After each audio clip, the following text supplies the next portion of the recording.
Progressive overload is probably the most repeated piece of advice in all of fitness. Add weight to the bar, hit more reps, keep pushing. But here is the uncomfortable truth. Most people have the concept completely backwards, and that mistake is exactly why they keep spinning their wheels. This video breaks down what progressive overload actually is, what the research says it requires, and why obsessing over adding weight every single session is not only unnecessary, it is actively getting in the way of building muscle and strength. By the end, there will be a clear, practical framework for how to think about progression at every stage of training, beginner, intermediate, and advanced, without the noise. Here is the core misconception that causes more wasted effort in the gym than almost anything else. Progressive overload is not something that gets done to build muscle. It is something that happens as a result of building muscle.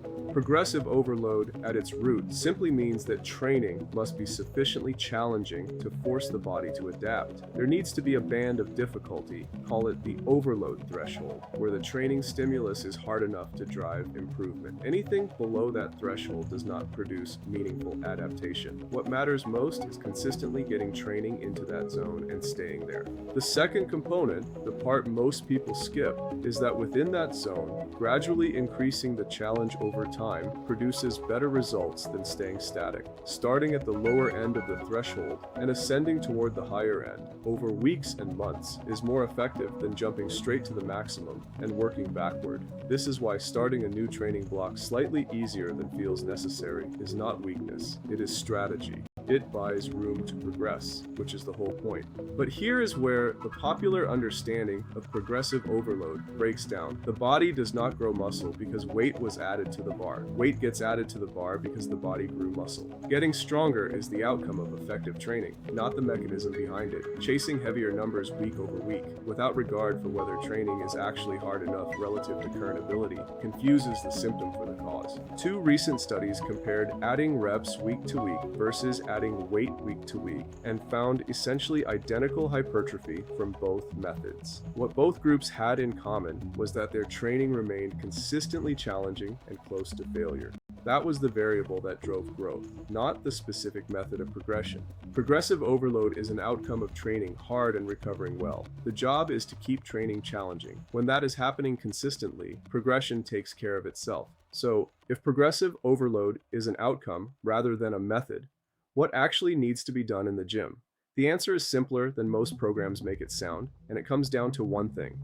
Train close to failure. That is the single variable most reliably linked to muscle growth across the research. A large meta-analysis found a linear relationship between proximity to failure and hypertrophy. The closer a set is taken to the point of not being able to complete another rep, the more growth that set drives. This holds whether someone is a beginner or an advanced lifter, and it holds across a wide range of rep ranges. This means the most practical way to think about progression is not to track weight on the bar as the primary metric, but to ask one question at the end of each set. Was that actually hard? If the last rep moved fast and another set could start immediately without much effort, training is not close enough to failure. If the last rep barely moved and the form held, training is in the right zone. The appropriate rep range for most training sits between 4 and 12 reps per set. This is not because lower or higher reps do not work, they do, but because accuracy at judging proximity to failure drops significantly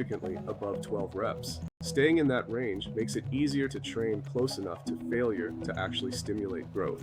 As for how to implement progression practically, for heavy compound movements, squats, deadlifts, rows, adding a small increment of weight week to week is often the most manageable approach because even a small weight jump represents a modest percentage increase in total load.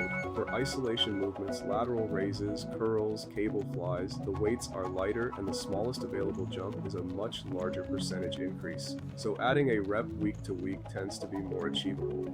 This is sometimes called the micro-loadability ratio, the ratio of the smallest available weight increment to the total load being used. The higher that ratio, the more sense it makes to add reps rather than weight.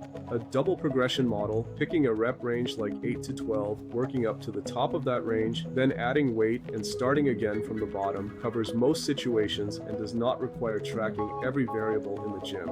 Keep training training hard and close to failure. Use weight progression for heavy movements, rep progression for lighter ones. The double progression model handles the rest without overthinking it.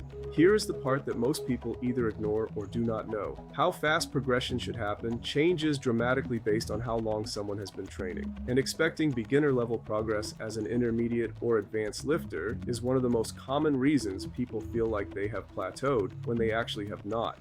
For someone in their first 6 months of lifting, adding 5 pounds to a compound lift most weeks is realistic. But this rapid early progress is mostly neurological. The brain is learning to coordinate the movement, recruit muscle fibers more efficiently, and produce force more effectively. That is not muscle growth driving the numbers up. It is skill acquisition. This matters because switching exercises too frequently at this stage, before those movement patterns are consolidated, means constantly resetting that neurological adaptation without ever accumulating the long-term stimulus that actually builds muscle. After about 6 to 12 months, the rate of progression slows substantially. As a rule of thumb, each additional unit of progress, say 10 pounds on a deadlift, takes roughly twice as long as the previous one. For intermediate and advanced lifters, adding a single rep to a set might happen once every several weeks. That is not failure, that is how the body works after the easy early gains are behind it. This is also why sticking with a core set of exercises over a long period produces better results than constantly rotating in new ones. The body needs repeated, consistent exposure to the same movement patterns to build the specific strength and coordination required to keep progressing on them. Studies on exercise variety consistently show that excessive rotation does not produce more muscle and often produces slightly less because the neurological adaptation to each movement never fully develops. The only good reason to switch an exercise is if it is causing pain, if it genuinely cannot be progressed further due to equipment limitations, or if there is a real structural gap in the program, not because a plateau feels uncomfortable. Beginners can progress quickly. Intermediates and advanced lifters progress slowly. Both are normal. Staying on the same exercises long enough to actually get strong at them is more productive than chasing novelty. Here is the complete framework. Progressive overload is not something to chase. It is something to allow to happen by training effectively. The job is to keep training challenging and close to failure. When that happens consistently, the body adapts and strength and size follow. Use weight progression on heavy compound movements. Use rep progression on lighter isolation movements. When either approach gets stuck, use the double progression model. Work up to the top of a rep range, then add weight and rebuild from the bottom. Expect to progress quickly at first. Expect it to slow down after 6 to 12 months. Do not switch exercises just because progress feels slow. Slow progress on a movement that has been trained for years is still progress, and it is almost certainly accompanied by real muscle growth, even when the numbers barely move. Train hard.